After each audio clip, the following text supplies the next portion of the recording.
Schubert, played by a girl in an exquisite dress, candles and chandeliers sparkling in her hair and eyes. Art. Surface, of course, but art is all surface and symbol at once. Those who go beneath the surface do so at their peril.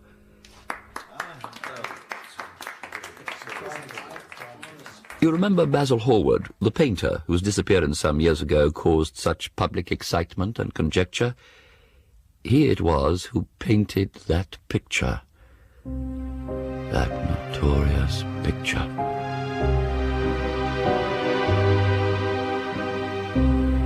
The Picture of Dorian Gray by Oscar Wilde. Dramatised for radio by Nick McCarty. With Jamie Glover as Dorian Gray and Ian McDiarmid as Lord Henry Wotton.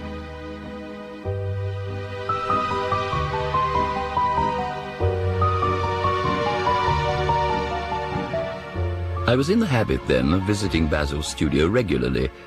It was summer, and the studio was filled with the rich odour of roses. When the summer breeze stirred the trees of the garden, there came through the open door the heavy scent of lilac, or the delicate perfume of the pink flowering thorn. Well, Henry, what do you think of it? I was lying on the divan of Persian saddlebags, smoking an opium-tinted cigarette, and watching the play of light through the long tussore silk curtains that were stretched in front of the large window. The dim roar of London was like the bourdon note of a distant organ. Well? It is quite the best thing you have done. I believe it is. Who is the young man? A model? No. He is quite beautiful. You have captured more than a likeness. You must send it next year to the Grosvenor. Why not the Academy? The Academy is too large and vulgar. Whenever I go there have been either so many people that I've not been able to see the pictures, which was dreadful, or so many pictures that I've not been able to see the people, which was worse. I won't send it anywhere. What odd chaps you painters are. You do anything to gain a reputation. As soon as you have one, you seem to want to throw it away. It's silly of you, for there is only one thing in the world worse than being talked about, and that is not being talked about. I know you'll laugh at me, but I really can't exhibit it. I've put too much of myself into it. I knew you would laugh. It's true, all the same. I didn't know you were so vain, Basil. I see very little of you in this. He is a Narcissus, and you have an intellectual expression, but beauty, real beauty, ends where an intellectual expression begins. Don't flatter yourself, Basil. You're not in the least like him. Oh, I should be sorry to look like him. The ugly and the stupid have it best in this world. If they know nothing of victory, they're spared the knowledge of defeat. What do you know of defeat? Your rank and wealth, and my brains, and my art, whatever they may be worth. Dorian Gray's good looks. We shall all suffer for what the gods have given us. Dorian Gray. Is that his name? I didn't intend to tell you his name. When I like people immensely, I never tell their names to anyone. It's like surrendering a part of them. When I leave town, I never tell my people. I've grown to love secrecy. Is that foolish? You forget I'm married, and the one charm of marriage is that it makes a life of deception absolutely necessary for both parties. When we meet, my wife and I, we tell each other the most absurd stories with the most serious faces. My wife is so much better than I am, she never gets confused over the dates, and I always do. I believe you're a much better husband than you pretend to be. You never say a moral thing, and you never do a wrong thing. Your cynicism is a pose. Being natural is a pose, the most irritating I know. Tell me truly why you refuse to exhibit his portrait. It's hard for me to say. It sounds so incredible. Then I should believe you at once. I think... Well, 2 months ago, I was at a crush at Lady Brandon's. You know how artists have to remind the public from time to time that we're not savages. That's where I saw him, at Lady Brandon's. A peacock in everything but beauty. She insisted we met. She treats guests as an auctioneer treats his goods. The poor woman so wanted to find a salon, and she only succeeded in opening a restaurant. Harry, you have no idea of friendship. Unjust. I choose my friends for their good looks, my acquaintances for their good characters, and my enemies for their good intellects. A man cannot be too careful in the choice of his enemies. So I must be merely an acquaintance. Much more. Oof, less than a friend. A sort of brother. I don't care for brothers. My elder brother won't die, and my younger brothers seem to do nothing else. Harry, I don't believe a single word. Tell me more about Dorian Gray. How often do you see him? I couldn't be happy if I didn't see him every day. Extraordinary. I never thought you'd care for anything but your art. He is all my art to me now. I can recreate life in a way that was hidden from me before, if he sits beside me. I must meet Dorian Gray. I insist. Harry, I find in him all the loveliness and subtleties of colour and line. I cannot exhibit his portrait because I have put into it some expression of this idolatry. Idolatry? There is too much of myself in it. I cannot bare my soul to the world's eyes. I cannot. Is Dorian Gray fond of you? Why should he visit me if he were not? Come, Basil.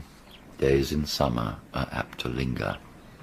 There will come a day when you will be perfectly cold and indifferent when he calls, or he will be cold and indifferent to you. He likes me, I know. But sometimes he seems to take delight in giving me pain, as if my soul were a flower to put in his coat, an ornament for a summer's day. I want to meet him. I don't want you to. Mr. Dorian Gray, sir. Are you at home? Fate, Basil, so gloriously predictable. We are both at home, Parker. Dorian Gray is my dearest friend. He has a simple and a beautiful nature. Don't spoil him. Don't influence him. The world has many marvellous people in it. Don't take away from me the one person who gives my art whatever charm it possesses. Basil. Oh, I beg your pardon. I didn't know you had anyone with you. Mr. Gray. Dorian Gray? Lord Henry Wotton. He was all his portrait promised. And it was plain to see that poor Basil already bored him.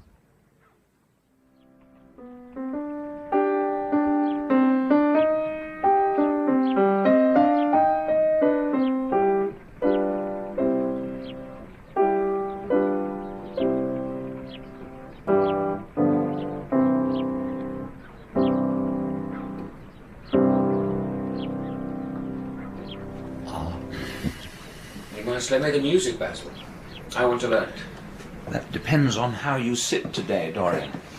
You see, my lord, how easily I get into people's bad books. Not only Basil here, but Lady Agatha's too. I'll make your peace with my aunt. She is quite devoted to you. She has told me so.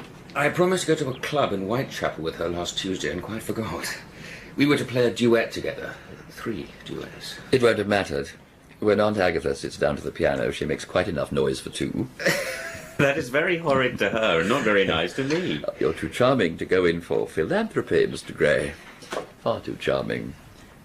Will you smoke? Harry, I want to finish this picture today. Would you think it rude of me to ask you to go away?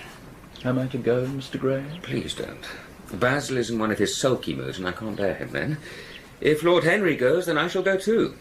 It is horribly dull standing on a platform trying to look pleasant. Basil, you've often told me that you liked sitters to have someone to chat to. Since Dorian wishes it, of course you must stay. And remember that Lord Henry has a bad influence over all his friends. All his friends, Basil?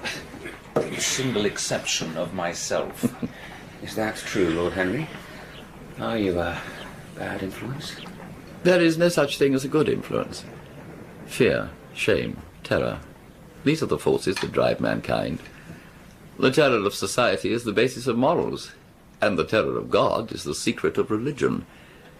It is in the brain only that the great sins of the world take place.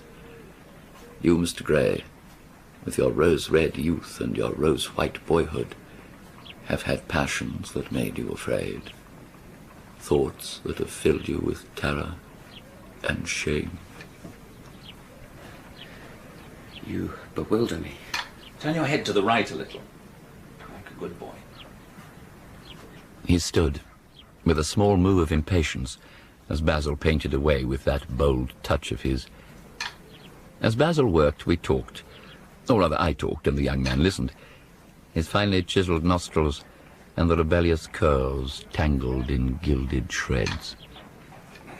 Basil, I need a rest. A drink. Excuse me. I've nearly done. Parker will have put drinks in the garden. I'll finish the detail, and you may come and see the finished work in a few minutes. You must not sit in the sunshine, Mr. Gray. The sunburn would be quite unbecoming. What can it matter? It should matter everything to you. You have the most marvellous youth, and youth is the one thing worth having. I don't feel that, Lord Henry. When you're old and wrinkled and ugly, when thought has seared your forehead with its hideous lines and passion branded your lips with hideous fires, you will feel it then, terribly. Beauty is a form of genius. It cannot be questioned. It makes princes of those who have it, as you do. My lord, listen to me. Time is already jealous of you and will wage war on that youth. You will become sallow and hollow-cheeked and dull-eyed. You will suffer horribly. Don't squander youth. It never returns. Our limbs fail, our senses rot. We degenerate into hideous puppets haunted by the memory of the passions of which we were too much afraid and the exquisite temptations to which we had not the courage to yield. Bring your drinks. Come, see the finished portrait. I watched the young man as he gazed at the shadow of his own loveliness and knew that one day what I said would become true. Time would claim him. He would wrinkle, grow dull, and be broken and deformed by age. Don't you like it? Of course he likes it. It's one of the greatest paintings in the history of modern art. I'll give you anything you like for it. I must have it. It is not my property, Harry. It's Dorian's. How sad it is. How sad. I shall grow old and horrible, but this picture will remain forever young. If only it were the other way round. I should object most strongly to that. I believe, Basil, you like your art better than your friends. How long will you like me? Until my first wrinkle? Lord Henry is right. Youth is the only thing worth having. When I find that I am growing old, I shall kill myself. You mustn't talk like that. I shall never have such a friend as you. I am jealous of everything whose beauty does not die. I am jealous of the portrait you have painted. Every moment that passes takes something from me and gives it to that portrait. Why did you paint it? One day it will mock me horribly. I hate it. This is your doing, Harry. It is the real Dorian Gray. I'll destroy it. I'll not let a picture come between me and my two best friends. I'll cut it to ribbons now. Find the palette knife. No, no, you shan't. That would be murder. The picture is a part of myself. I feel it. There is nothing in the world that I would not give to remain as I am, and for the picture to grow old. I would give my soul for that. Enough. Come with me to the theatre. Both of you. A splendid notion. You promised you'd stay and play the Schubert. I can't. I'm going to the theatre with Lord Henry. As you wish. Goodbye, Harry. Goodbye, Dorian. Come and see me soon. Certainly. You won't forget. The portrait will be varnished then and ready for you. I won't forget. And Harry, remember what I asked you this morning? I have forgotten it. I trust you. I wish I could trust myself. Come, Mr. Gray, my hansom is outside.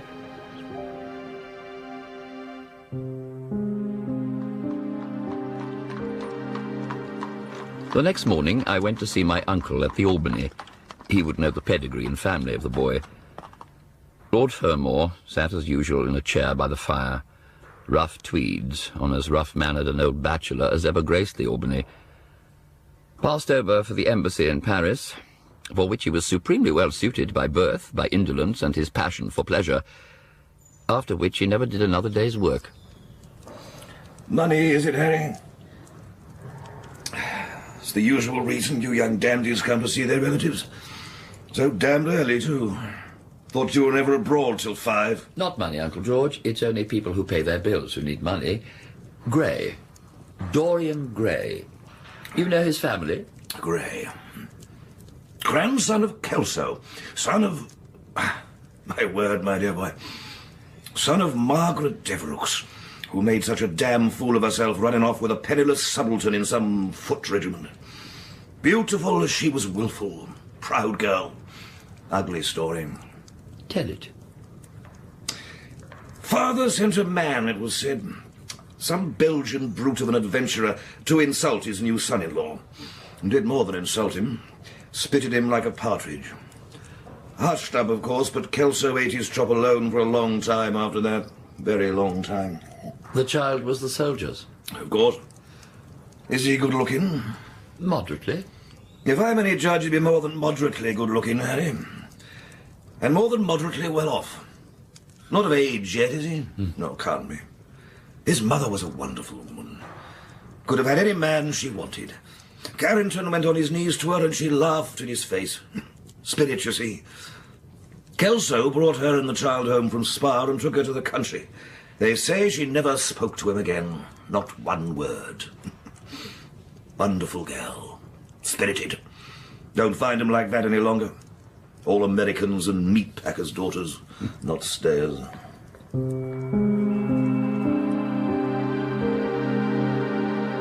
Curious that behind everything of beauty that has ever existed lies some tragedy. A vase, a building, a woman. Yet the very fact made Dorian even more perfect. How sad that he too would fade. Even my dear Aunt Agatha would understand how sad that is. Sadder even than her dreary luncheons. Aunt! Oh. Late as usual, Henry. He refused to wait. I think you know most of my guests. I do. Lady Harley, how charming your son looked at the ball last night. Sir Thomas, what is it like to find you here? Hello. Mrs. Vanderlaw, how are you? Quite recovered, I hope. Oh, thank you so much. Lord Fordle, did I hear you speak in the house, or did I dream it? Dorian, what a pleasure to see you again so soon. Dorian, you never told me you knew my nephew. I'm quite angry. Don't be. Dorian and I met briefly at a very disreputable painter's studio. Now stop showing off, Henry, and sit. Tell us what you know about Dartmoor and his American heiress. I believe she has quite made up her mind to propose to him, Aunt. Someone should interfere. I'm told on excellent authority that her father keeps an American dry goods store. Well, my uncle suggests he may be a pork packer. Now, what exactly are American dry goods? American novels. Henry, man, take no notice of him, Mrs. Vanderlaw. He never means anything he says. They say good Americans go to Paris when they die. Where do the bad ones go? America? He intrigued me, sitting there so watchful, smiling a little, glancing across the table from time to time, and occasionally crossing swords. I couldn't possibly agree with that. Oh, indeed. Dorian, I can stand brute force, but brute reason is quite unbearable. It's unfair, hitting below the intellect. I am vexed with you, Harry, for trying to persuade Dorian not to play in Whitechapel. They won't miss him, Aunt. His friends will. Anyway, the less said about the dark side of life, the better. The problem of the East End is very important. And quite so. It is the problem of slavery, and we try to solve it by amusing the slaves. You are a very naughty boy, Henry. Do you ever see that wife of yours? Often. At her father. This conversation's becoming too depressing. Aunt, I must leave you. Dorian, had you forgotten? Supper, and before that, a turn in the park.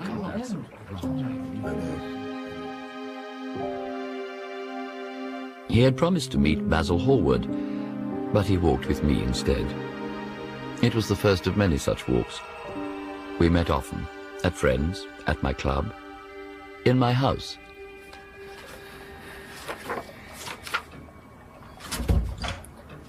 Harry, how late you are. I'm afraid it is not Harry, Mr. Gray. I beg your pardon. I thought... You thought it was my husband. The past 4 weeks, he has rather monopolized you. You see, I know who you are. I know you quite well already by the 17 photographs my husband has. Not 17. 18, then. And I saw you at the opera the other night. Dear Lohengrin, I like Wagner's music better than anybody's. It is so loud, one can talk the whole time without anyone hearing what one says. A great advantage, don't you think? If one hears bad music, it is one's duty to drown it in conversation, Lady Henry. Yes, as Harry says. I always hear Harry's views from his friends. It is the only way I get to know of them. Harry. My love. So sorry I'm late, Dorian. I went to look after a piece of old brocade in Wardour Street and had to bargain for hours. Nowadays, people know the price of everything and the value of nothing. Dorian, come. The library. Goodbye, Mr. Gray. Harry, perhaps I shall see you later at Lady Thornbury's? I shouldn't be surprised, my dear. Never marry a woman with straw-coloured hair, Dorian. They are so sentimental. I like sentimental people. Never marry at all. Men marry because they're tired, women because they're curious. Both are disappointed. I'm unlikely to marry. Really? And why is that? I'm too much in love. That is one of your aphorisms, Harry. With whom are you in love? Her name is Sybil Vane. Never heard of her. No one has. They will do. She is a genius. My boy, no woman is a genius. Women represent the triumph of matter over mind, as men represent the triumph of mind over morals. How long have you known your genius? About 3 weeks. It was your fault. After first meeting you, I was filled with a wild desire to know everything about life. As I lounged in the park or strolled down Piccadilly, I used to watch everyone who passed me with mad curiosity. I had a passion for sensations. I determined to go in search of an adventure. An adventure? One evening, as I wandered into a labyrinth of grimy streets, I passed an absurd little theatre, all flaring gas jets and lurid playbills, and in front of the doors a hideous man in a gaudy waistcoat and an enormous diamond in the centre of a soiled shirt. Have a box, my lord. Only a guinea to be transported, my lord. Transported by the Bard of Warwick. Only a guinea for a private box, my lord. It be a poison which the friar subtly has ministered to have me dead, lest in this marriage he shall be dishonoured because he married me before to Romeo. It was Romeo and Juliet. You are not to laugh, Harry. Romeo was a stout gentleman with corked eyebrows and a figure like a beer barrel. Mercutio had friends in the pit. He played them in low comedy. Then, imagine, Harry, a girl, hardly 17 years old, with a little flower-like face, a small Greek head with plaited coils of dark brown hair, eyes dark, velvet, lips like rose petals. Beauty, Harry. Real beauty. And in the pit they ate oranges and nuts and drank beer, no doubt. You're laughing. It's horrid of you. I have seen Sybil dying, sucking the poison from her lover's lips, seen her wandering the forest of Arden, watched her disguised as a pretty boy, seen her mad and innocent. Harry, why didn't you tell me that the only thing worth loving is an actress? Because I have loved so many of them, Dorian. Tell me, what are your actual relations with Sybil Vane? Harry, she is sacred. It is only the sacred things which are worth defiling. Why are you annoyed? She will belong to you one day. In love, one begins by deceiving oneself and ends by deceiving others. Methinks I see my cousin's ghost seeking out Romeo that did sting his body upon a rapier's point. Stay! Tybalt! Stay!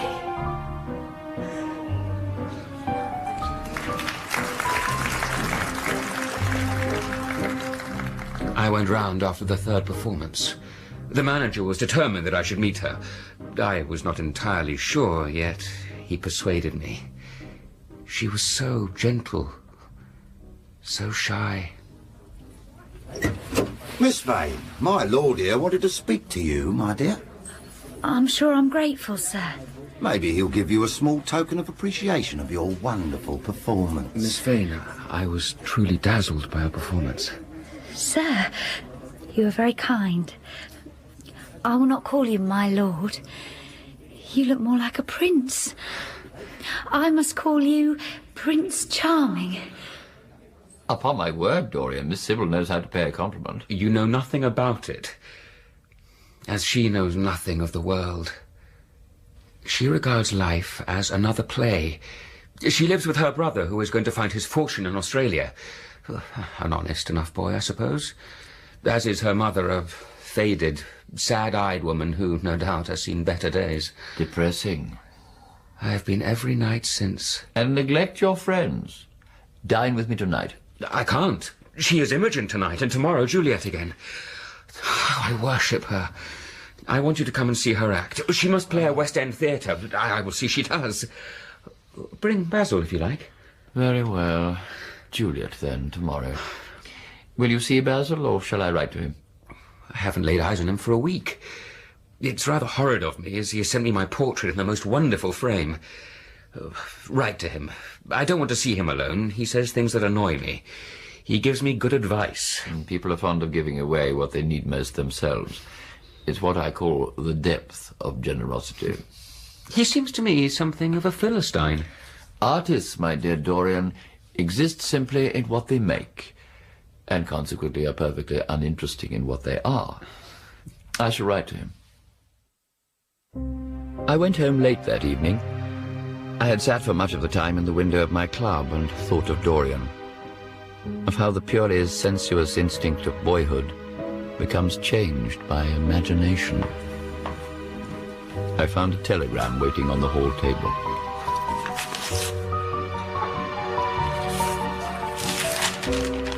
Harry, you shall be the first to know. I am engaged to be married to Sybil Vane. Oh, engaged indeed.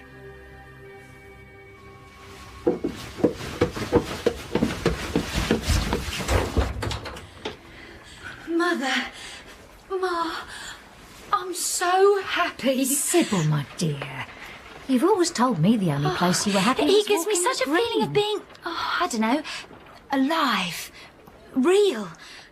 I'd die for him, Ma. Well, you can just put him out of your mind. You'll have to. I can't. Well, you're going to have Sybil, to. listen to me. Just listen and listen to your brother. Mr. Isaacs has advanced us £50. £50! And got us out of debt. He's been good to us. £50 and he owns me for 3 years of my life. I won't do it. You have to do it. For me, for your brother.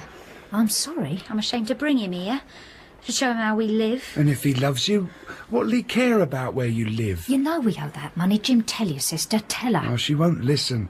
The only person she'll listen to is that prinked-up dandy. Jim? You don't even know his name. I'm not happy about this, Sybil. When Jim's in Australia, there'll just be the two of us. Now you talk of going off. What happens then? The Prince Charming has plenty. He'll be happy to look after you for my sake. Oh, Jim, tell her. Tell her, you old bear, to be happy. Like me. I want everyone to be happy. We know you do, love. I want to talk to you. Come out for a walk, Sybil. I should like that, Jim. 2 minutes.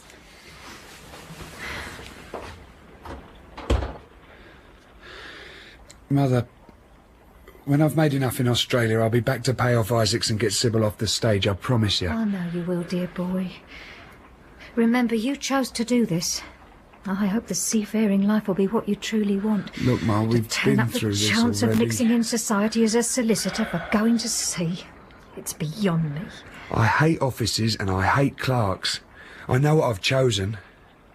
But you see after Sybil, these men going round to talk to her every night. It's not right. Nonsense. He's merely a customer of the theatre. Way to pay a compliment. The young man in question's polite enough.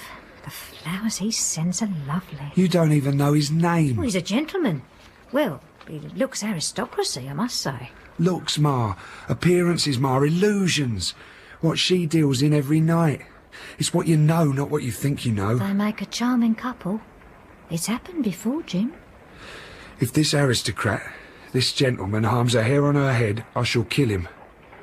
I swear to you, Mother, I'll come back, find him out, and kill him.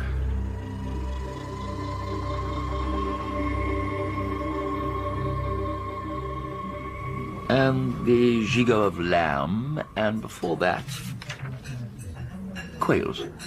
And with the lamb champagne. Will that suit Basil? Indeed it will. Is Dorian coming to dine? I wanted a word before he came. I suppose you've heard the news. Thank you, Jules. Tell the cook we'll want it in half an hour. We're waiting for another guest. If it's politics, I'm not interested. Not a person in the Commons worth painting, save with whitewash. Dorian is engaged to be married. Impossible. Impossible. To an actress. It's perfectly true. He's far too sensible, Harry. He's far too wise not to do foolish things now and again. You can hardly marry now and again. Except in America. I didn't say he was married. I said he was engaged. I have a distinct recollection of being married and none at all of being engaged. It's absurd. To marry is so much beneath him. If you want to make him marry the girl, tell him so. Whenever a man does a foolish thing, it's always from the noblest motives. She'll be no good for him. She's better than good. She's beautiful. Dorian assures me. He's rarely wrong about such things. Your portrait of him has quickened his appreciation of human beauty. We are to see her tonight. Do you approve, Harry? Dorian Gray falls in love with an attractive girl who plays Juliet. Why not? If he married Messalina, he would be none the less interesting. The problem with marriage is that it makes one unselfish, and unselfish people are dull people. I hope, Basil, that Dorian will make this girl his wife, be fascinated by her for, say, 6 months, and then passionately adore someone else. You don't mean a single word of that. You're much better than you pretend to be. Well, the reason we like to think so well of others is that we're all afraid of ourselves. The basis of optimism is sheer terror. Rubbish. You want to mar nature? Reform it. So, we see her tonight in some disreputable theatre in the East End. The boy is late, as usual.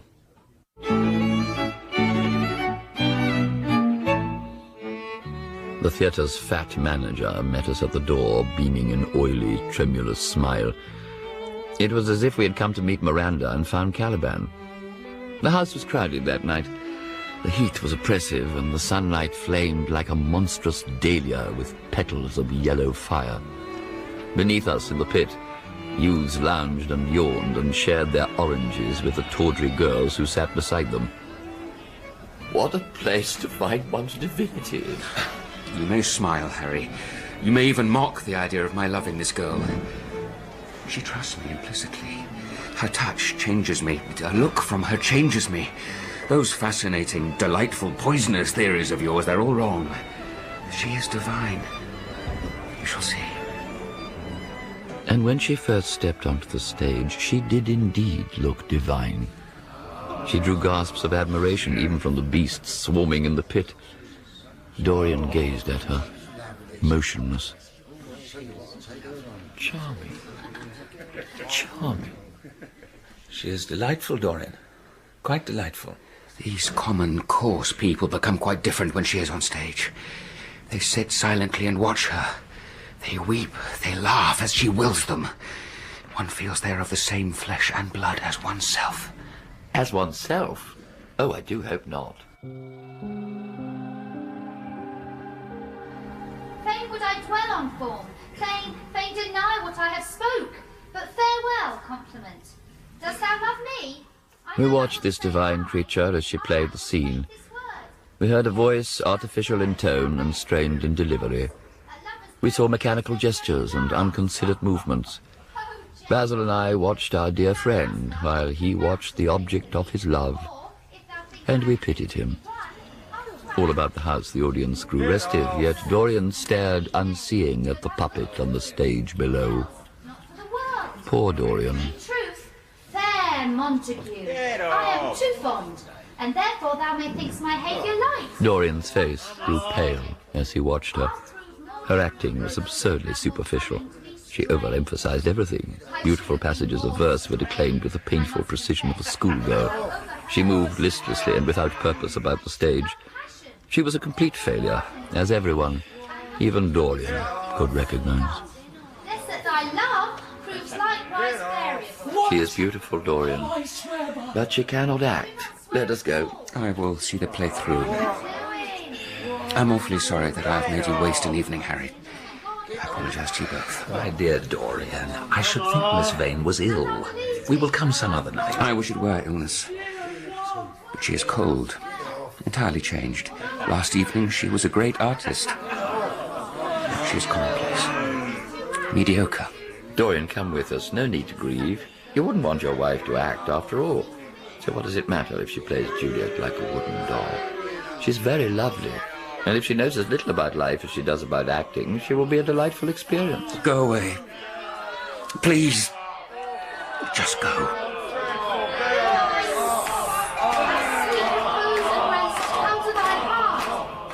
We left the boy to his grief before the play had ended.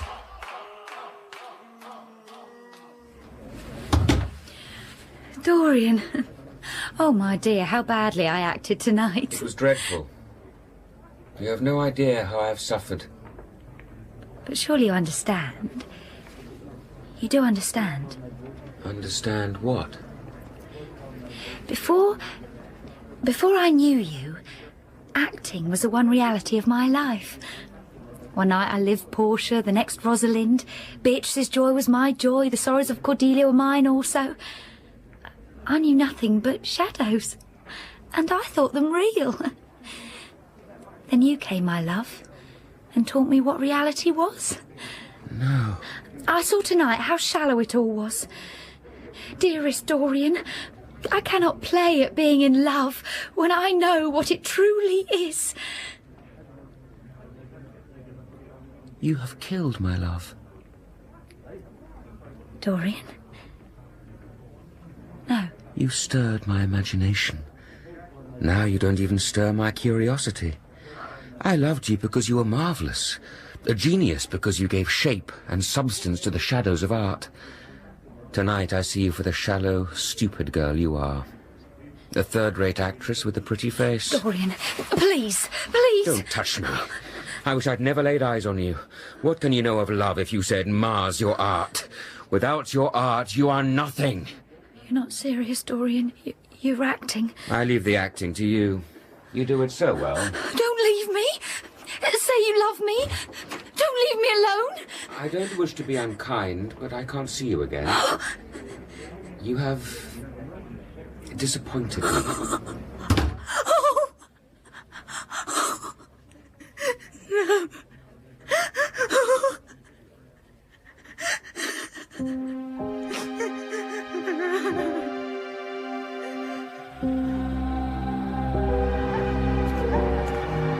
Are you looking for trade, dearie? Only a tenner.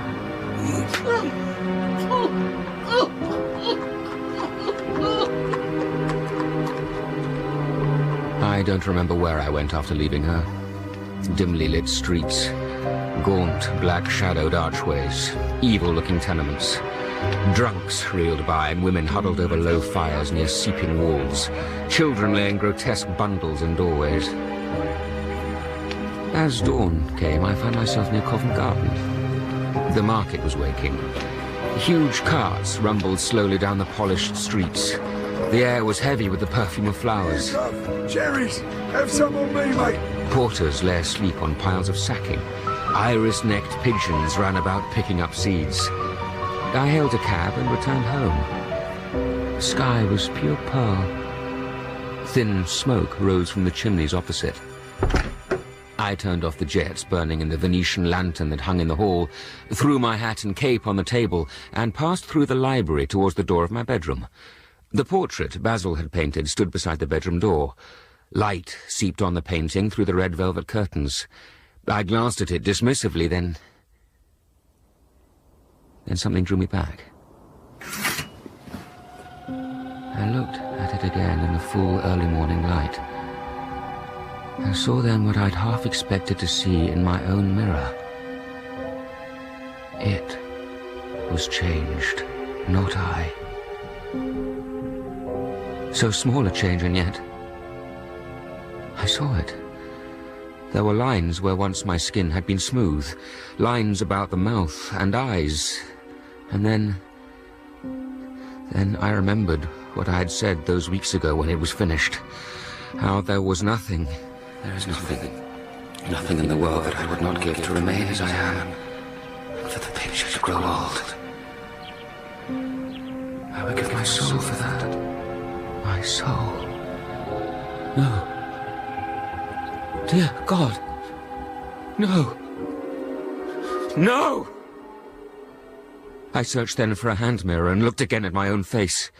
Smooth, untroubled, unlined. Yet in the image Basil had made, the set of lines about the mouth were tight, cruel. It wasn't possible, and yet... Had I been cruel to Sybil? If so, it was no great matter. Women are better able to bear sorrow than men. She was nothing to me now. Nothing. Yet the picture... It seemed to hold the secret of my life. I'd dared to love my own beauty. I admit as much. Would it teach me to loathe my own soul? It's the light. I'm tired.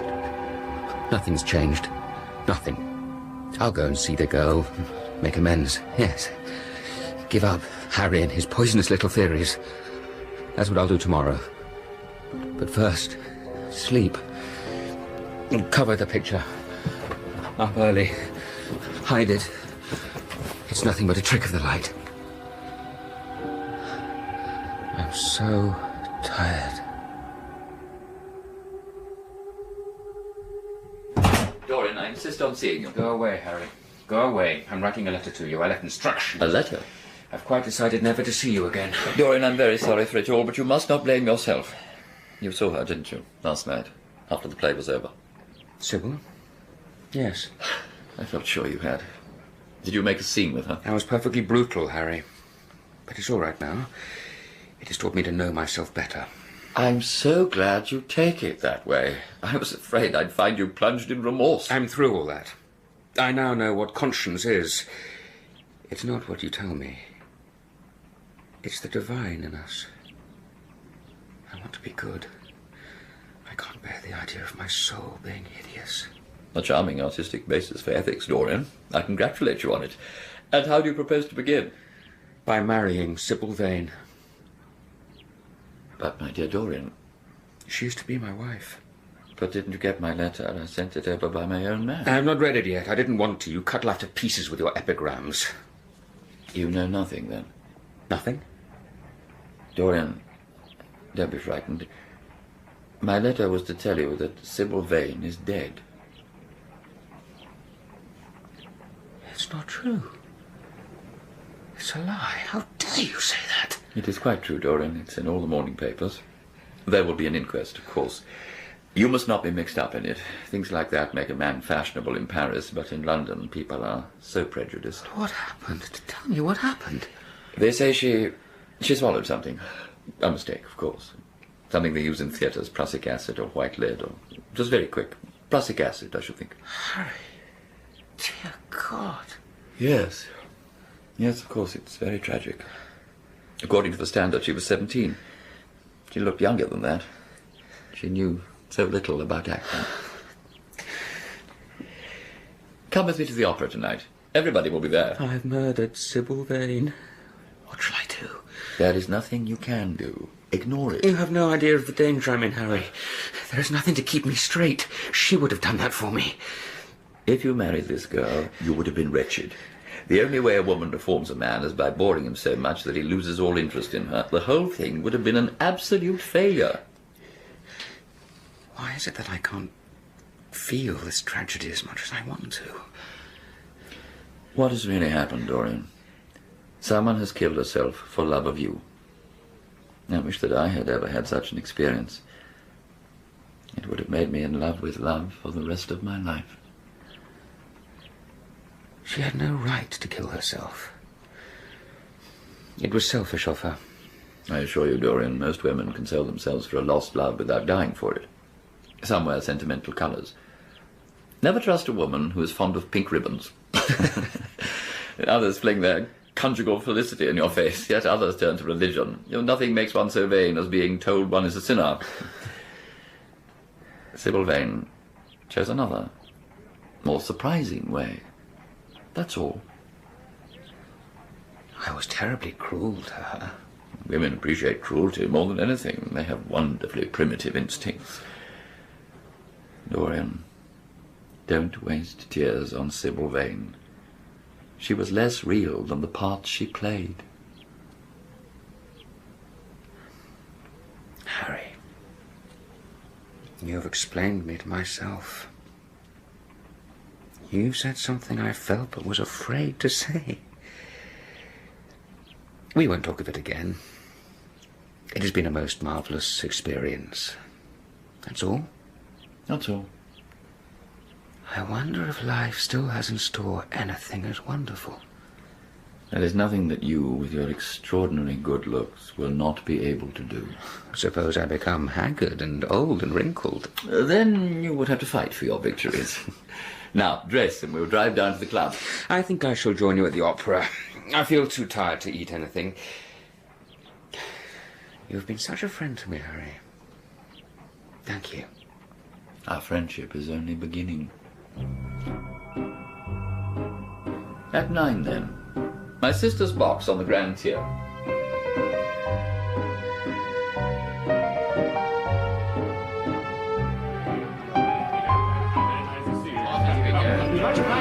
Dear Dorian Hallward. My dear chap. Good evening, Dorian. Tomorrow?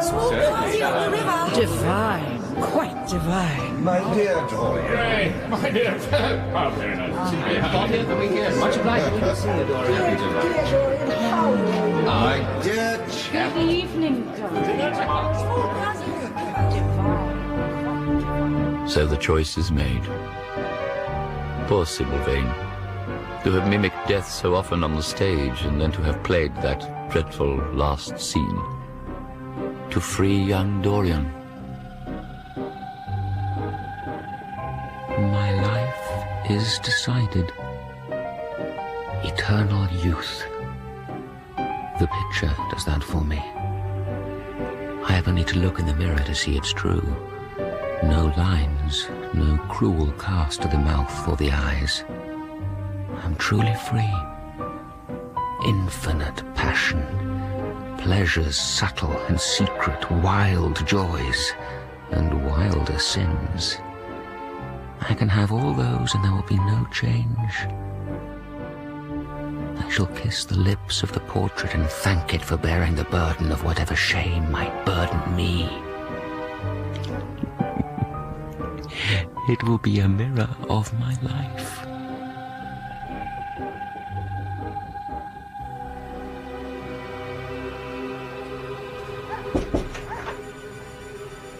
I was disappointed not to find you at home last night, Dorian. Someone said you were seen at the opera. I gave the lie to that, of course. But Basil, I was there. Harry's sister, Lady Gwendolen, was there too. Perfectly charming she is. You went to the opera? And the woman you loved still lying in some sordid lodgings? You talk of other women being charming and the girl not yet in the quiet of her grave. Do stop it, Basil, stop. What's past is past. You called yesterday the past. Time has nothing to do with it. A man who can master himself can end a sorrow as easily as he can invent a pleasure. I don't want to be at the mercy of my emotions. I want to use them, enjoy them, dominate them. That's horrible. You talk as if you had no heart, no pity in you. It is all Harry's influence, I see that. I owe a great deal to Harry. More than I owe to you. You only taught me to be vain. Now what do you want? The Dorian Gray I used to paint. Good heavens, man. Sybil Vane has just killed herself. Indeed so. At least it wasn't a vulgar accident. Her death has all the pathetic senselessness of martyrdom. I suffered immensely. Then it passed away. You came to console me and feel angry because I don't need your consolation. I came to comfort you. I won't mention it again, if you'd rather. But your name will be dragged into it. The inquest, the mother. She only ever knew my Christian name. I must commission you to make a drawing of Sybil. I should like something of her more than the memory of a few kisses and some pathetic words. I will try to do something. If you will come and sit for me, please. I can't get on without you. I can never sit for you again, Basil. Impossible. But why? Don't you like the portrait? It's my best work. Where is it? Have you put it in another room? I was sure it was in here. Is it behind the screen? Don't. If you move that screen, if you look at that portrait again, I swear our friendship is over. Everything will be finished between us. But I want to exhibit the picture in Paris. I will not allow it. No one shall see the picture. But Dorian... Never! Say at least that you will sit for me again. Impossible. I can't explain it to you, Basil. There is something fatal about your picture. It has a life of its own. I will come and have tea with you, that I can promise. But you must never ask me to sit again. Nor to see the portrait.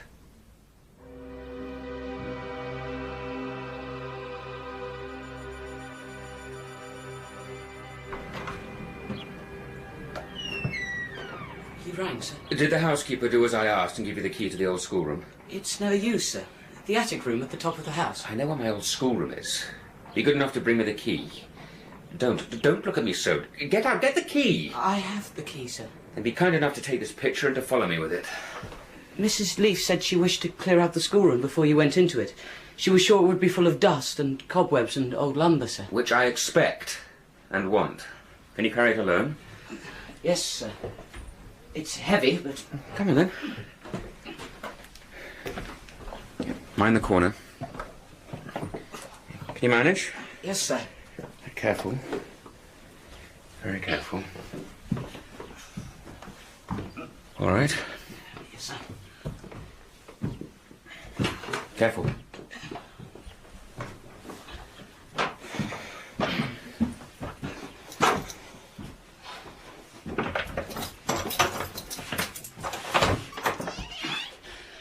Good. In with it, then. Is there enough light? Yes, sir. In the corner, sir. Yes. Yes, there in the dark corner. Safe resting place. Keep it covered. Leave me. Yes, sir.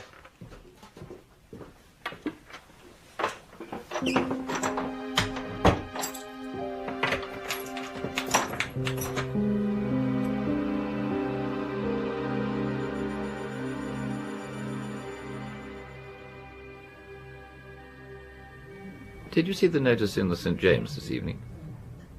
I don't believe I did. The inquest. Sybil Vane. Death by misadventure, it seems.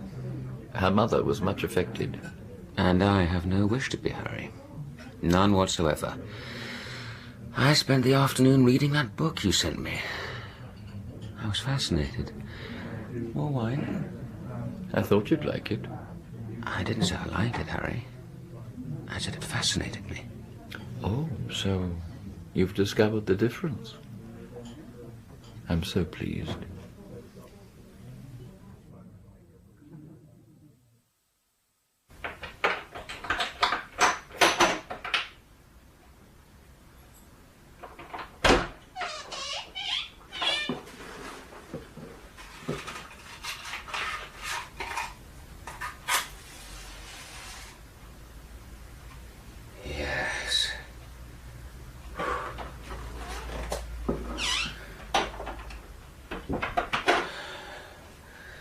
Safe here. Yes. No one shall see it. No one shall look at it ever again. This Venetian shawl will cover it. One more look. One more. God, it changes even as I... What the worm is to the corpse, my sins will be to this painted image. They may defile it. They may make it shameful. But nobody will suspect. Nobody will know. We have to take our moment to live as we want to live. Look once more, then be done. See the gold hair, the curls, the blue eyes, the red lips. They seem slightly twisted. Crueler than before. Are they? Are they?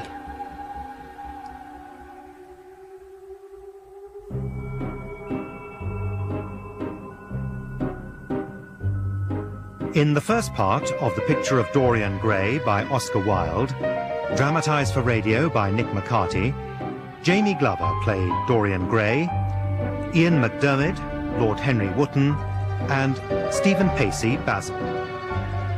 Sybil was played by Tilly Gaunt, Jim, Harry Myers, Mrs. Vane, Elizabeth Mansfield, Lord Fermor, Brett Usher, Aunt Agatha, Mary Wimbush, the theatre manager, Gavin Muir, Lady Wotton, Elizabeth Bell, Lady Narborough, Tessa Worsley, and the servant, Tom George. Other parts were played by members of the cast.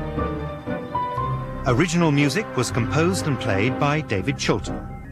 The pianist was Simon Moorcroft. The Picture of Dorian Gray was directed by Gordon House.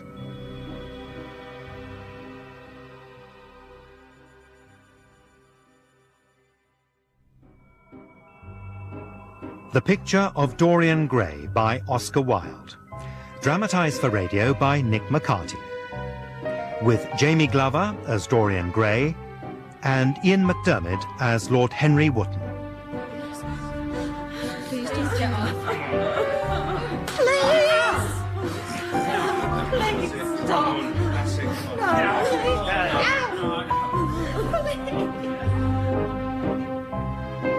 When Dorian discarded his little actress, I gave him a book.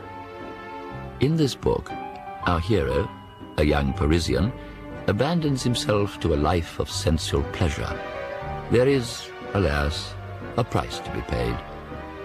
As our hero ages, his beauty withers, to the point where he cannot bear to see his reflection in the glass. But Dorian paid no such price. He remained as beautiful as the day when Basil painted his portrait. I heard Gray was in Paris last month. And that dancer tried to kill herself. In Berlin, there was talk of a girl with acid in her face. Did you ever see the young men in Dancer's place? They say Gray has been They seen... say what? Who say what, sir? Nothing, Gray. Nothing. Damn you and your friends. At least I know how to live. And devil take the consequences for others? Should the devil so wish. Henry, I'll see you in your sister's box this evening. Dorian?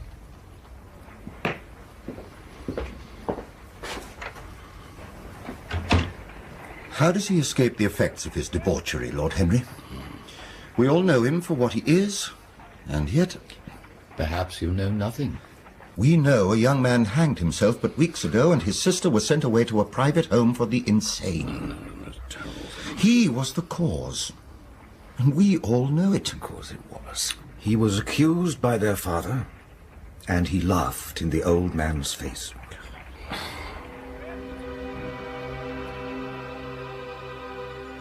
If they only knew.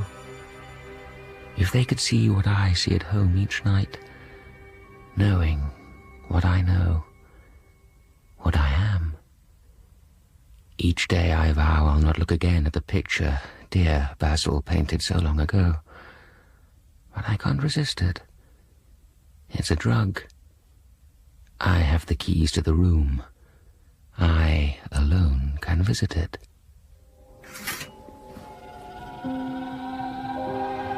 Here, behind the screen, under the old curtain, I see my inner self. See the face, bloated and blotched with wine. The eyes dead, the mouth thick-lipped, the teeth rotting in the gums. The picture grows old, decays, while I stay young. Young, beautiful, innocent.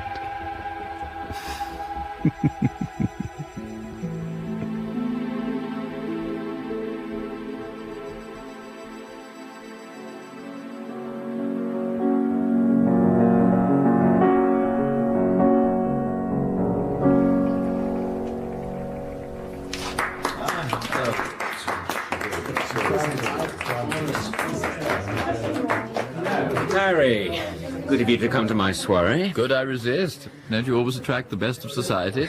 And the most sublime of pianists. Who is the girl? I heard her play in Paris last month. I thought you'd enjoy her. As I do. Have a care, Dorian. People are talking. Talking? About you and Lord Rochborough's daughter. She was found in their lake, drowned. But you knew this, of course. She was such a delicious temptation, my friend. Such a waste. Have a care. I care nothing for what the gossips say, nor society. Men should live as I do, for their senses alone.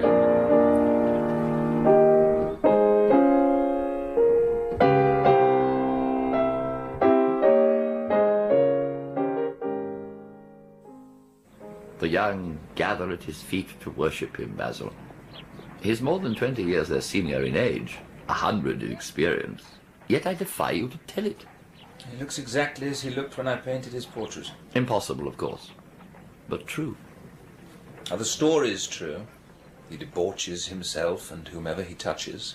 Not me, my friend. Nor you. I hardly see him now. Not since the portrait. Since you took him away. I regret that. I've never painted as well, as truthfully. He lives for the gratification of the senses, Basil. A sensuous life that corrodes most seems to revitalize him. Were you at the costume ball when he came as Anne de Joyeuse in a dress covered with 560 pearls? I was not. What a subject it would have made. If he'd allowed me to paint him, which I doubt. Oh? Does he ever show you the portrait? His portrait? I asked him once, and he flew into such a temper I have never dared ask since. I haven't seen it for years. I followed him once into the stews of London, to the doors of vile women, degraded boys. He walked in, greeting them each by name, laughing, touching. I was revolted by it. Even you? Even me. He gave up the villa we shared in Trouville. He said something about wanting to be in the same place as his portrait. He rushed home only a month ago from a party in Northamptonshire. Where is he now, Harry? Who knows? Gone away again. Men hate him, you know, sneer at him. Are afraid of him. Yet his wealth is his security.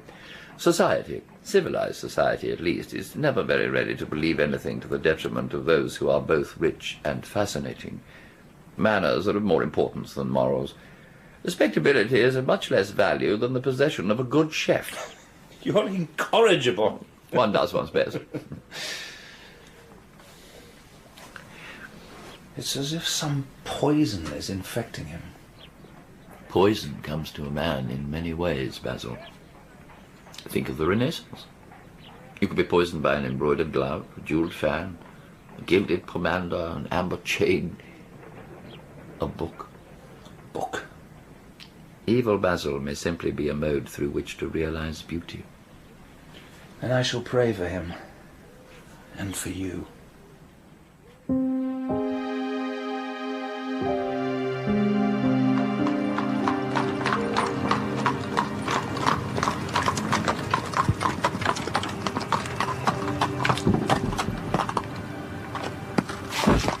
Thank you. Good night. Dorian! What extraordinary luck.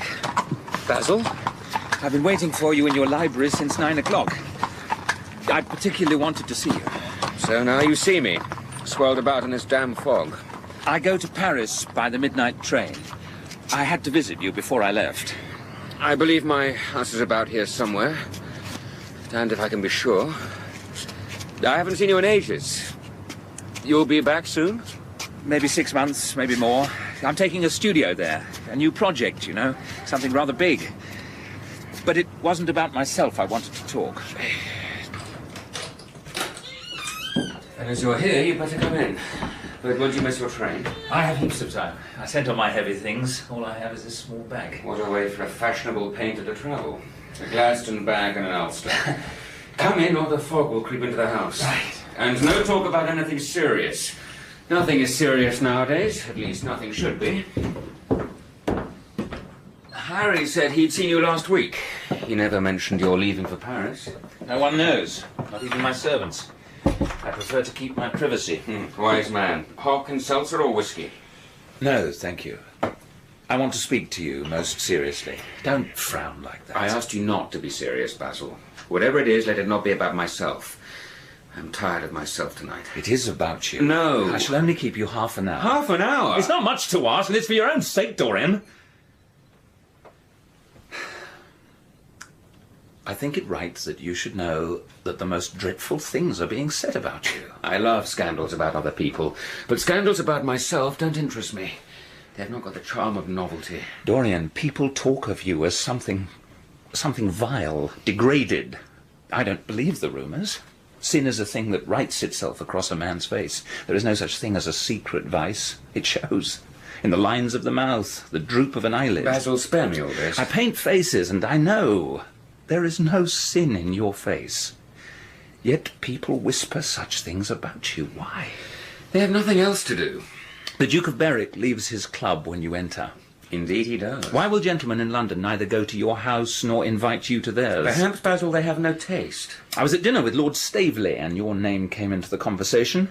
He said that no pure-minded girl should be allowed to know you. No chaste woman should sit in the same room as you. I told him I was a friend and asked him what he meant by it. Really, Basil? Why? Why demean yourself? He told me the most appalling story about you. It was his cousin's fault. What could I do? You could deny it. Lie?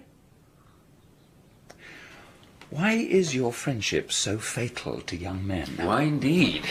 That wretched boy in the Guards who committed suicide. You were his friend. Henry Ashton, who had to leave England. Lord Kent's only son. I met his father in St. James's Street. He seemed broken with shame and sorrow. Basil, what do you know about these things? Berwick leaves the room because I know about him. Everything.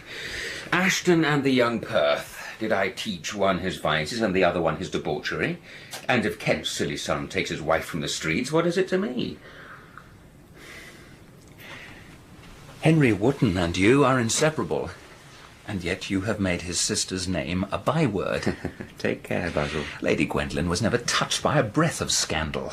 Is there a single decent woman in London who would drive with her now in the park? Even her children are not allowed to live with her. You go too far, sir. You have been seen slinking out of dreadful houses, disgusting dens in every rookery in London. Do you deny it? Don't preach at me, sir. My oldest friend, Lord Gloucester, had a letter from his wife, dying in her villa at Menton. Your name was implicated in the most terrible confession I have ever heard.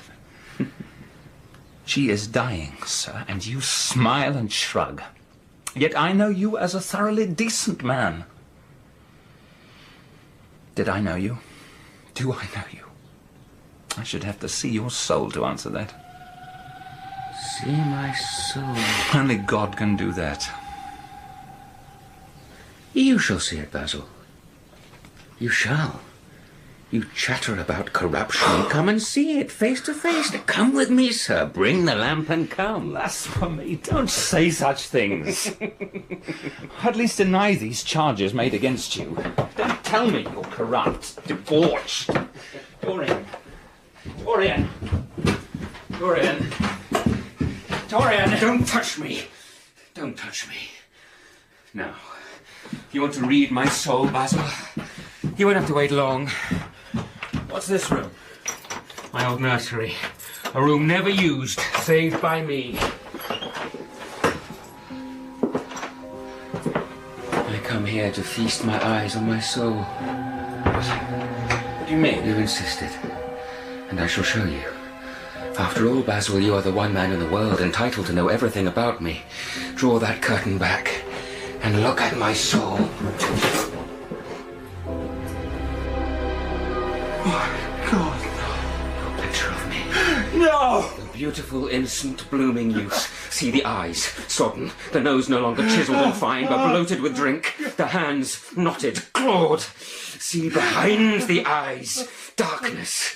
My soul, Basil, my soul. Oh, God, what does it mean? When I was a boy, while you were painting that picture, you introduced me to a friend of yours who explained to me the wonder of youth. And when you finished that portrait, it revealed to me the wonder of beauty.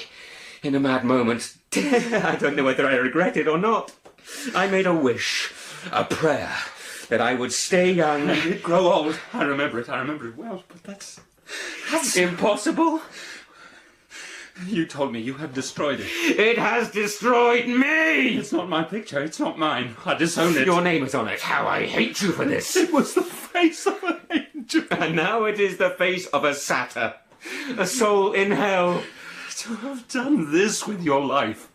You must be worse than even those who talk against you fancy you to be. This is leprous, evil. Oh, see your ideal in it. My ideal? As you called it. Pray. Dorian, on your knees and pray with me for your repentance. You will be forgiven if only you ask. The prayer of your pride has been answered. The prayer of your repentance will be answered also. Though your sins be as scarlet, yet I will make them as white as snow. It means nothing to me, Basil. Sheer sentimentality. Don't say that. Haven't you done enough evil in your life? Every night, I come home and see another line, another vein, another bloated lump of flesh. I hate you for it, Basil. I hate you for it. Dorian, I am your friend. I hate you. No, put that down. No. To kill you is nothing to what I have done. No, please. Please, no! No! No! No!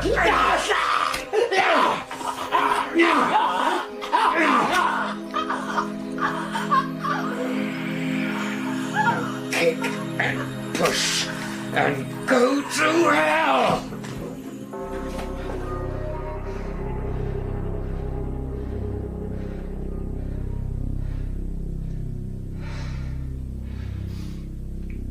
Good.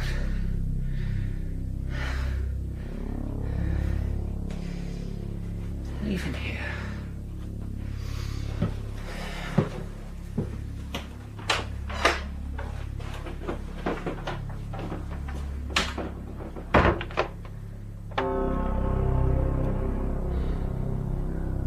What time is it? Nearly 2. Think. God, men hang for this. Think. Police officer patrols the square at 2. Good. Lock the door. Downstairs.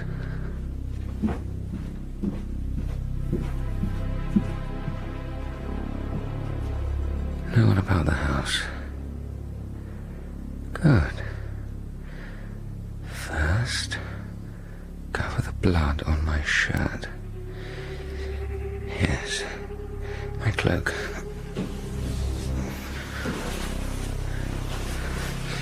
And now, outside into the fog.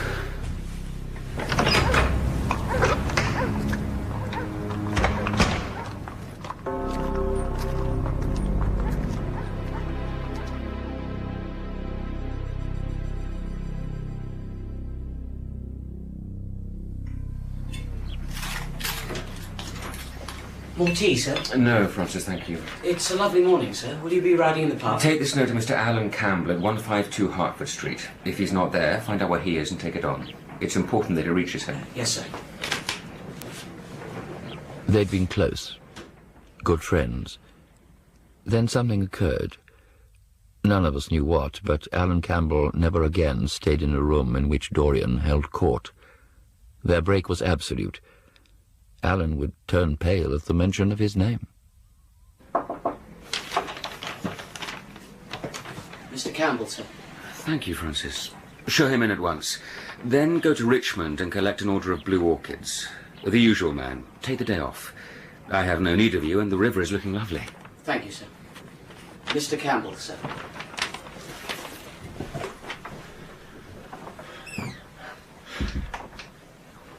Thank you for coming, Alan. It's kind of you. I had intended never to enter your house again. Sit down, please, sit down. I still don't really know why I've come. I swore never again to speak to you, Dorian. Never.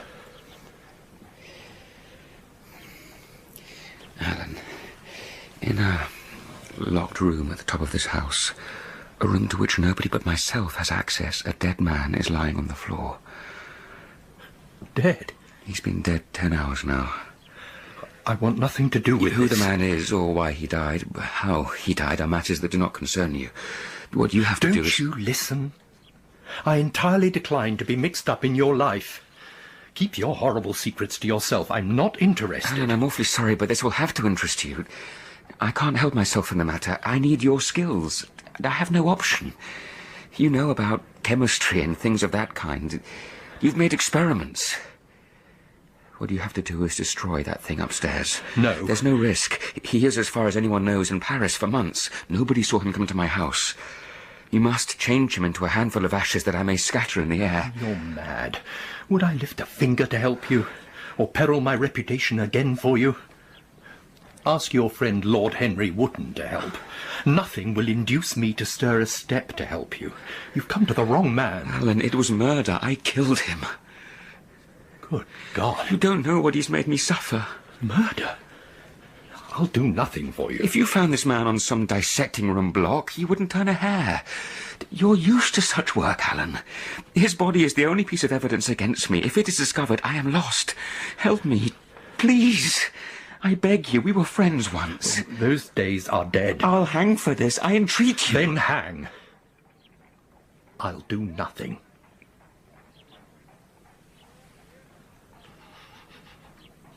I'm so sorry for you, Alan, but you leave me no alternative. Read this note. Before you do, you should know that I have a letter written that I will post. See the address?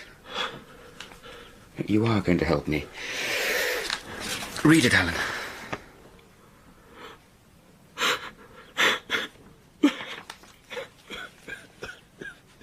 I tried to spare you, but you've been offensive.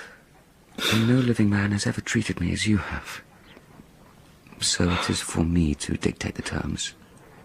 I can't do it. I can't. You have no choice.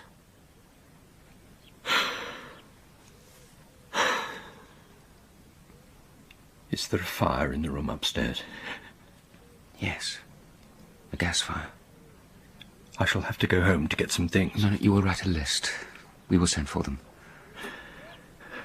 To have gone from corruption to murder as you have done. To force me to do what I am to do. You disgust me. Oh, Alan. I wish you had 1,000th part of the pity for me that I have for you.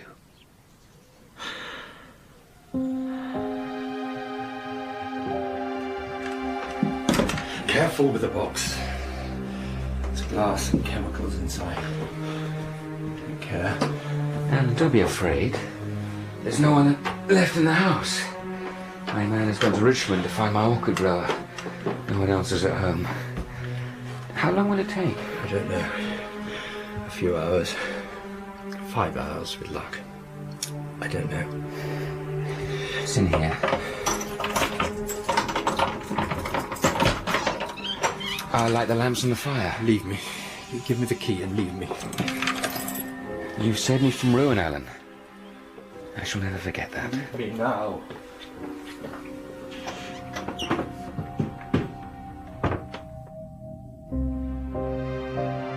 To see him slink into that room, to sit downstairs in my library and read as he went about his work with the corpse, to see the terror in his eyes as he gave me the key to the empty room, to watch my old friend walk broken into the square, was curiously exhilarating.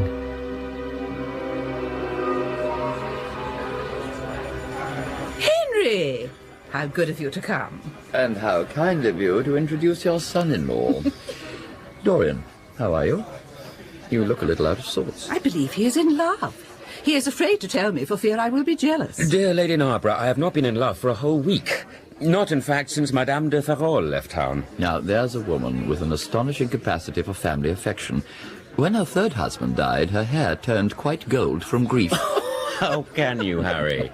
Is that all her fault? Certainly. I don't believe it. Ask Mr. Gray. He is an intimate friend. It's true. I asked her whether, like Marguerite de Navarre, she had their hearts embalmed and hung at her girdle. She told me she didn't, because none of them had any heart at all. 4 husbands. Upon my word, that's a trop de zèle. Trop d'audace, I tell her. What is Ferrol like? The husbands of beautiful women belong to the criminal classes. That's enough, Lord Henry. You are, as the world says, extremely wicked. Monstrous the way people go about saying things behind one's back that are absolutely and entirely true. Excuse me. Mrs. Erlin, how lovely you're looking. Dorian, you ran off early last night. Did you go straight home? No, Harry. I didn't get home until nearly 2. No, it was 3. Maybe. Did you go on to the club? Yes. No, I walked about. I forget what I did. How inquisitive you are, Harry. I remember now. I arrived home at 2:15. You may ask the policeman on the Grosvenor Square beat if you want. He saw off a drunk whore. The church clock struck the dear quarter. fellow, as if I cared. What's happened, Dorian? You are not yourself. Don't mind me. Irritable and out of temper. We'll talk tomorrow or the next day. Will you make my excuses to Lady Narborough? I don't feel too well. Can I come with you? No. I can't deprive Lady Narborough of her favourite guest.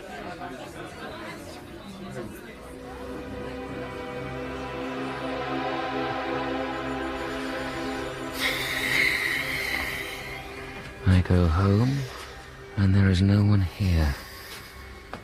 I feel so restless.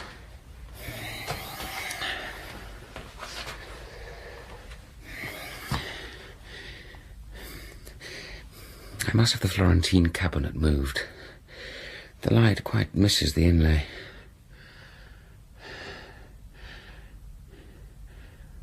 Open it. Yes.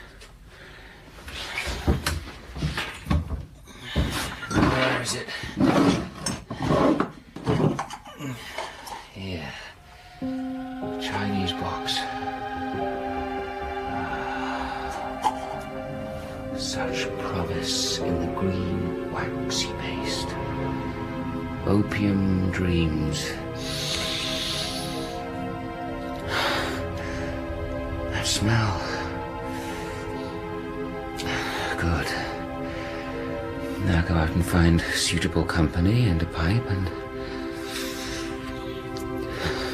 dreams.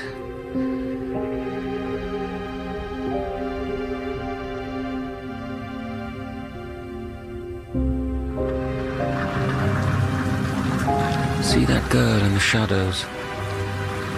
I had her when she was a child. See her now, huddled against that weeping wall. What was it Henry said? Cure the soul by means of the senses, and the senses by means of the soul. Well, the soul can rot. Here we are. Here.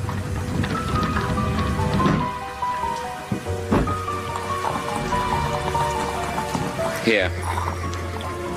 Watch your step here, Gov. It's a leery place. Go.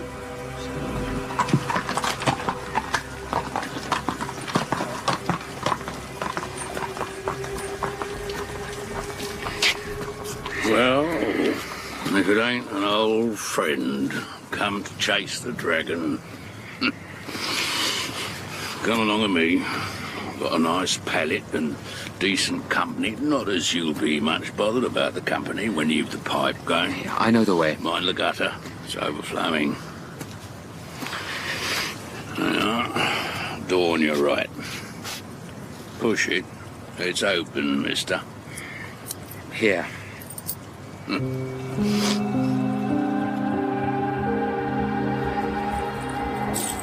Hello, darling. Come into the light, let's see you. Oh, it's you. I told you never to come back. Who's here? A few friends. Don't you get nasty with me. And a sailor in the back just drinking. You should know better. We'll be picked clean by morning. Your friend is up the stairs. He took a pipe in case you came along. I said Prince Charming's not welcome again. I said after last time I had no wish to see him again. Tell my friend he can rot in hell. I'll go up the wharf and disappoint him. I've no wish for company. Who was that? The devil's bargain, I call him, sailor. You want a pipe, sailor boy? You had a name for him. What was it? The devil's bargain. Sometimes Prince Charming. He likes that. It reminds him of a girl, he says, and he laughs. What girl? Who does he say? Tell me or I'll break your arm. Leave me be, bastard. I'll have you blinded before you can say nine. Leave me be. I'll slice your throat. His name. Oh, don't dare tell you his name. On my life, I don't. Put that shiv away. Put it away. That's a good boy. Where are you going? Prince Charming and me have got an appointment. Don't go. Not after him, friend. Not if you value your soul.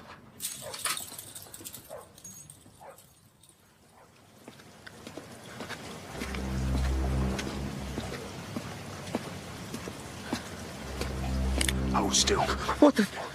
Who the devil... Hold still or I'll snuff you out soon as spit. What do you want? Prince Charming. You remember a girl who called you that and you laughed? In that opium hell, you talk about my dear dead sister and laugh, surrounded by whores. Make your peace with God, for tonight you're gonna die. No! Her name was Sybil Vane. She killed herself because of you. I swore I'd kill you in return. You're mad. You don't deny it. I've searched for you for years. No clue, no trace. Just the pet name she used to call you. I heard it tonight, and you're gonna die. I never knew her. Never heard of her. Get on your knees and pray. I'll go abroad for India tonight, but first I'll do this job. 1 minute. How long ago is it since your sister died? Quick, tell me. 18 years. What do years matter? 18 years? Set me under the lamp and look at my face. Do I look cruel enough, wicked enough, old enough to have killed your sister? Look at my face. Look at me.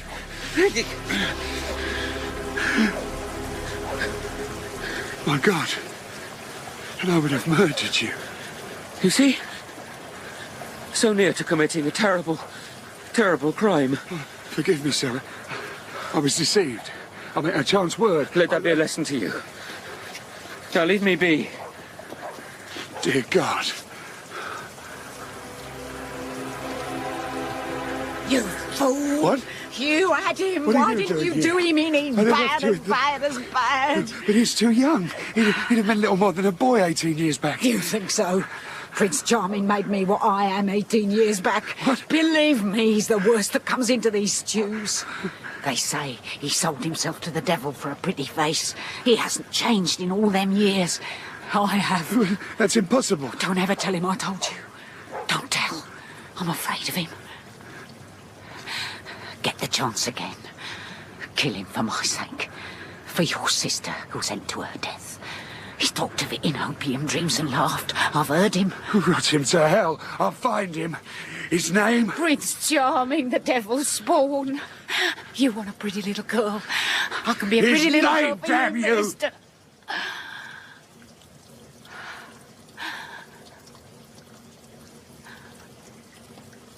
Dorian Gray.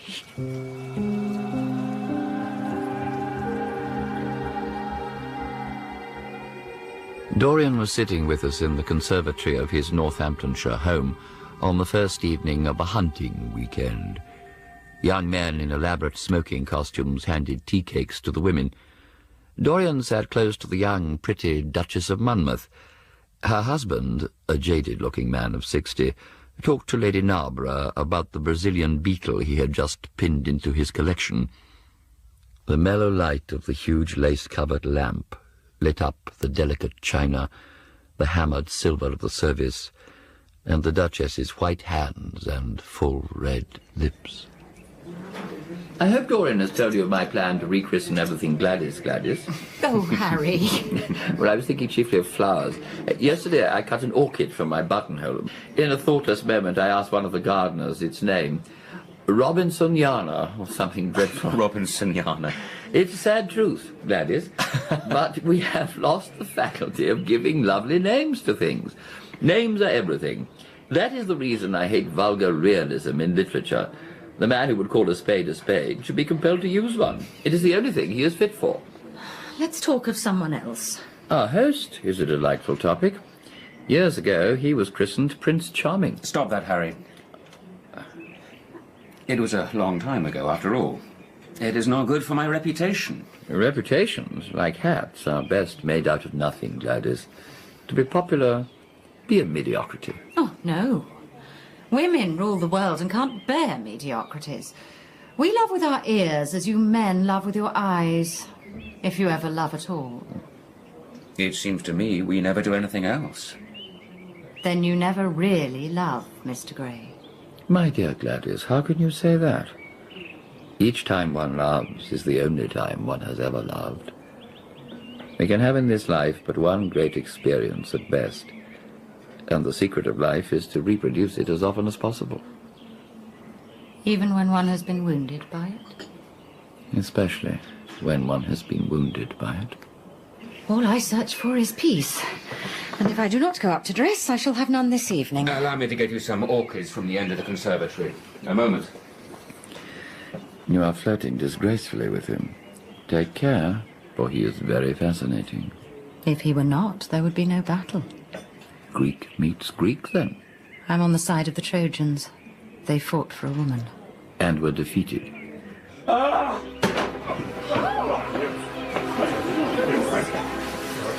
Dorian had leaned close to the curved windows of the conservatory to clip a prize bloom, and then fainted. He was carried to the blue drawing room and laid on a sofa. Did anyone see what happened? He was cutting a blue orchid and looked up. There seemed to be a white face pressed against the glass. It was a curious effect. Then he cried out and fainted. What did he cry out? I'm not sure. Something about Prince Charming?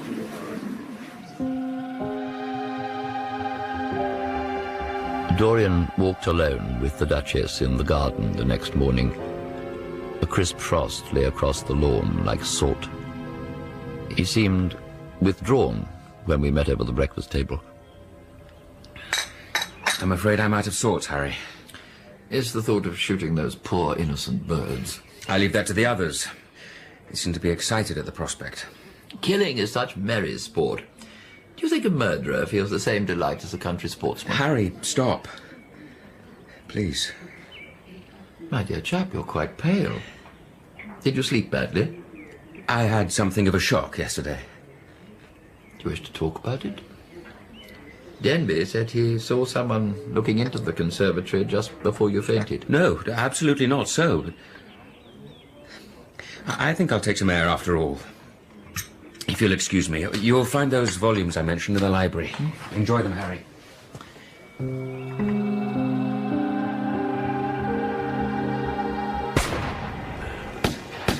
I left there. Oh, morning, my boy. No gun today? No, Geoffrey. Have you had good sport? Why, I think most of the birds have gone to the open. I dare say it'll be better after lunch. I had chosen to walk instead of visiting the library. I was beyond the spinney, well away from the beaters and guns. The keen, aromatic air, the cries of the beaters, the sharp snap of guns fascinated me. Looking across the glade, I saw Dorian, smiling and laughing with beaters and hunters alike. He seemed delightfully at ease with himself, dominated by the high indifference of joy. Suddenly, a hare with black-tipped ears erect bolted from a thicket. Geoffrey put his gun to his shoulder. Dorian cried out to him not to shoot. Geoffrey shot. Oh, God. I've hit a beater. What an ass he is to get in front of the guns. Stop shooting her! Stop shooting! Keep her! Sir! Sir, you are, sir! Oh, damn it. A man is. Why the devil can't you keep them out of the line of fire? He's not one of ours, sir. I walked down to the line of guns as two beaters went into the thicket and retrieved the bloody form which had taken the full charge in its chest. Dorian, I'd better tell them the shooting is stopped for the day. It would not look well to go on. Is the man dead? Yes, sir. Damn it, Gray, it looks bad to pepper a beater. If the word gets out that a chap is reckless. It was the man's fault. Come along, Dorian. We'll walk home.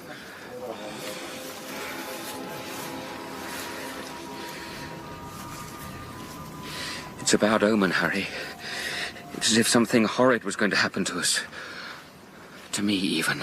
The only horrible thing in the world is ennui, Dorian. To be tedious is the one sin for which there is no forgiveness. And there is no such thing as an omen. Destiny does not send us heralds. She is too wise or cruel for that. Cruel, not wise. And here's the Duchess, looking like Artemis. Good morning. I've heard all about it, my dear. Poor Geoffrey's terribly upset. I understand you asked him not to shoot the hare, Dorian. I'm curious. My nerves are dreadfully out of order. Please excuse me, I'll go and lie down. Do you love him very much? I wish I knew. Love always ends at the same point. Where's that? Disillusion. Disillusion was my debut in life. Well, well. Knowledge would be fatal. It is the uncertainty that charms one, Gladys. You would sacrifice anybody for the sake of an epigram, Harry? The world goes to the altar of its own accord.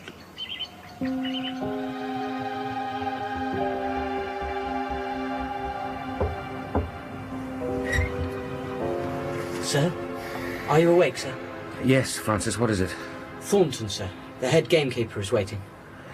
Send him in. Sir. I'll see you now. Mr. Gray? Thornton, is it about the unfortunate accident? Yes, sir. The thing is, sir... Well, we don't know who the dead man is. Wasn't he one of your men? I never saw him before. Seems like a sailor, sir. A sailor? Yes, sir. Tattoos on both arms, that kind of thing. Was anything found on him? Anything that would tell his name? Some money, sir, and a six-shooter. No name. A decent-looking man, sir, but rough. Where's the body? In an empty stable, sir. Folk here do say it's unlucky to have a corpse in the house. I'll go to the stables myself. Come with me.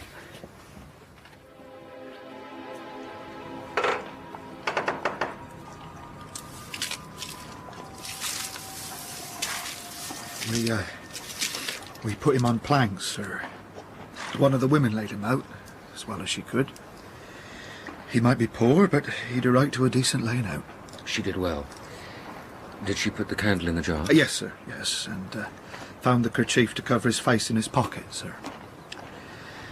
So, there he lies. Poor bugger. Shall I remove the... No, leave me. Are you sure it's not a... Just leave me. Go. Sir?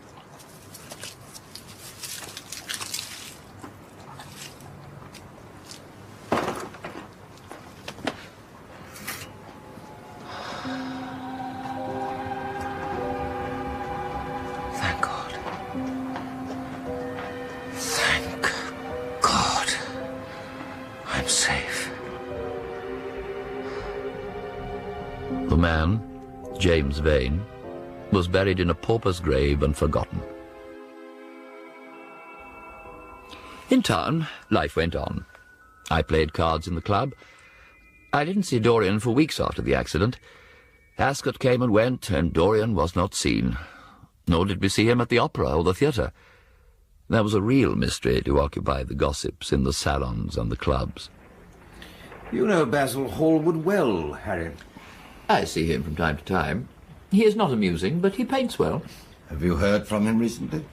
Basil's a secretive sort of chap. Seems odd, that's all. It's weeks since he's been seen.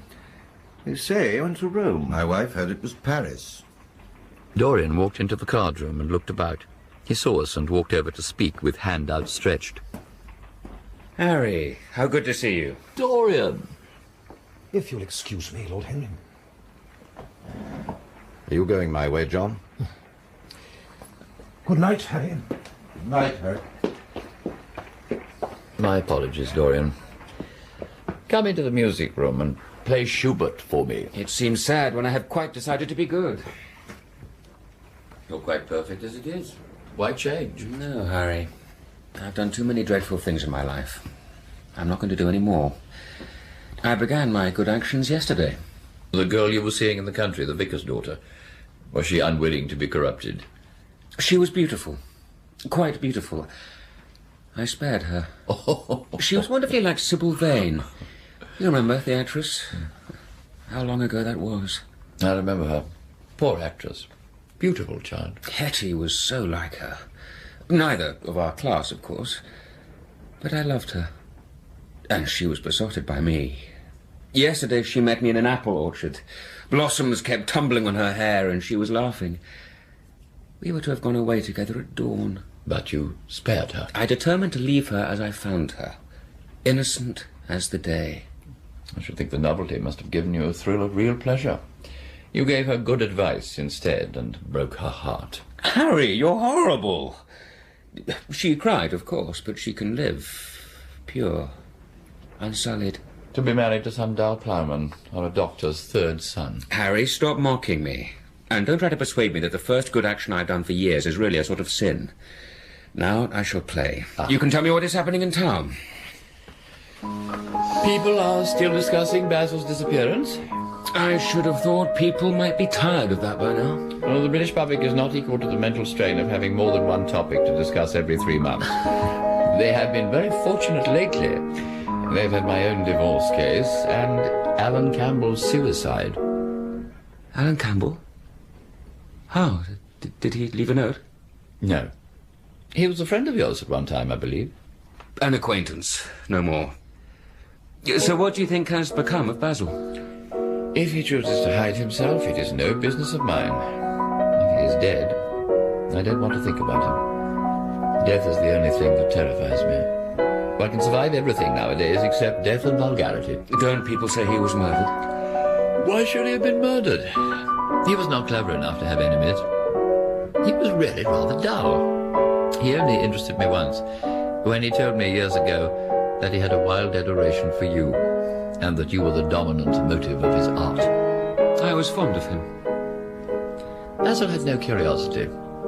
It was his chief defect. What would you say if I told you that I had murdered him? I would say, my dear fellow, that you were posing for a character that doesn't suit you. All crime is vulgar, just as all vulgarity is crime. Believe me, Harry. I'm sorry to hurt your vanity, but I assure you it is not true. It is not in you, Dorian, to commit murder. I saw a man in Hyde Park last Sunday. He had a little crowd of uncouth Christians about him. He asked them, what was it? What doth it profit a man if he gain the whole world and lose his own soul? What do you say to that? Why do you ask me that, Harry? I thought maybe you could give me an answer. Harry, the soul is a terrible reality. I know it is. No. Don't mock. There is a soul in each of us. Do you feel quite sure of that, Dorian? Quite sure. Then it must be an illusion. The things one feels absolutely certain about are never true. You're so wrong, Harry. How serious you are. Play me some Schubert. And while you play, tell me the secret of your youth. You've hardly changed in all the years I've known you. I am not the same.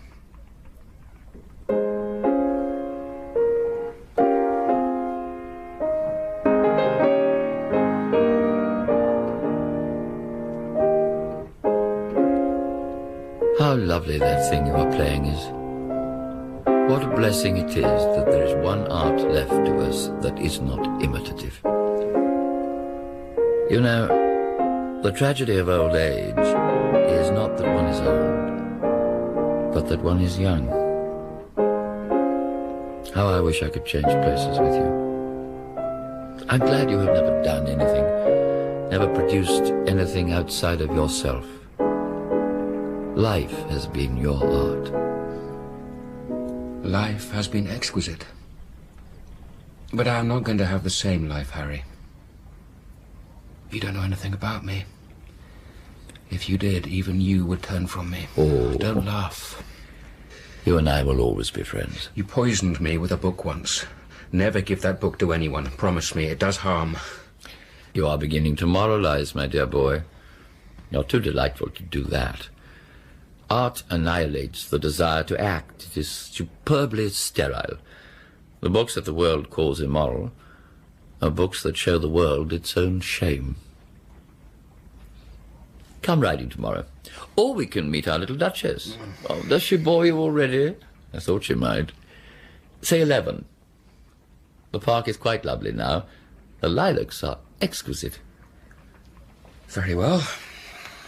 11. Tomorrow. Good night, Harry. Good night, Dorian. Harry. My dear? No matter.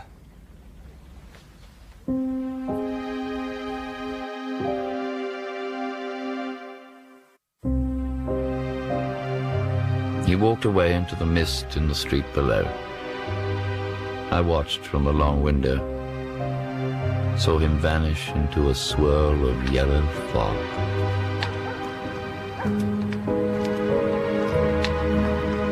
It will change. I will change. I've already changed. Not spoiling that girl's innocence. Remembering only the sound of her laughter, and a thrush in the orchard, and the pale blossom in her hair. Her belief that wicked people are always very old and very ugly.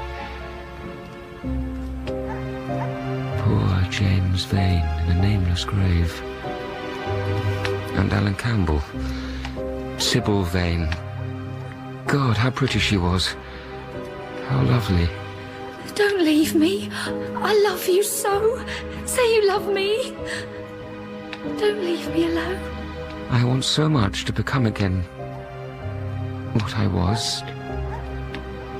How can I when I corrupted myself and others and joyed in it? Good evening, sir. Francis, I shan't need you again tonight. I ride at 11 tomorrow in the park. Very well, sir. The hock and seltzer is in the library as usual. Good night, sir. Good night.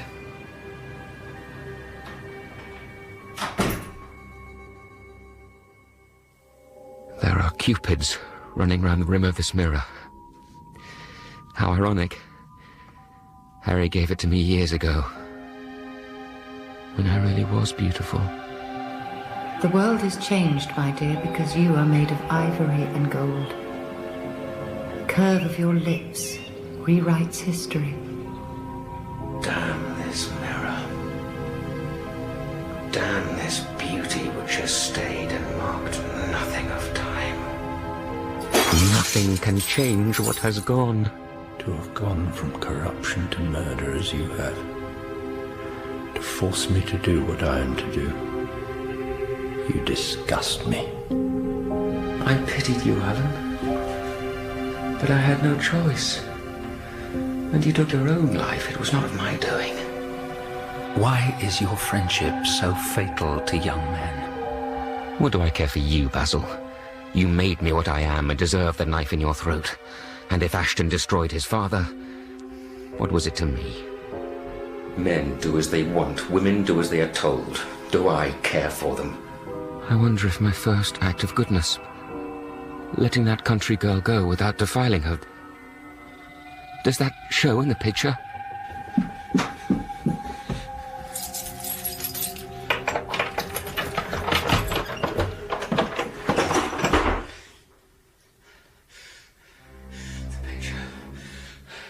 Under the cloth. Behind the screen. It must have changed. It was the pinnacle of my work. I loved him. I would do anything to earn it. Dear God, let me see one mark of goodness and change. If every decent thing I do shows, then one day I can wipe away the horror. No corruption so vile as this. This thing. This... No! It's worse than before. There's blood on my hands. More blood. Glistening. Fresh. How can that be when I let that girl go untouched? I should think the novelty must have given you a thrill of real pleasure. Vanity? Was that all it was? That's not true! Vanity? Hypocrisy? To satisfy my own curiosity? No! The blood. It's still wet. Basil's blood. Must I live with his murder forever? Must I confess? Give myself up?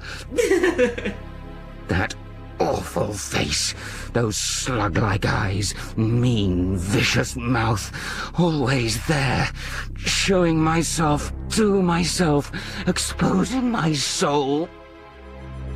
I'll destroy it. I'll destroy it! The knife that killed the painter. How appropriate. To take up the knife again. To cut away this thing in the canvas that infects my life. To slash it to oblivion and free myself. Kill this monstrous soul life and be at peace. Yes! Yes!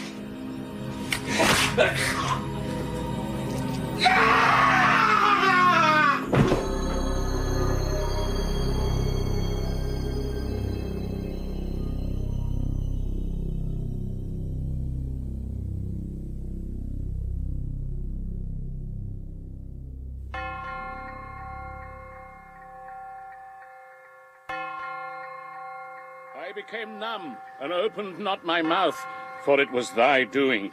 Take thy plague away from me. I have the portrait of Dorian Gray. It's all he left me. It's exquisite. He is there as he was when Basil painted him in the wonder of his youth and beauty. In the attic room, they found a man in evening dress with a knife in his heart. He was withered, wrinkled, and loathsome to look at. It was not until they examined the rings on his bloated fingers that they recognized who it was.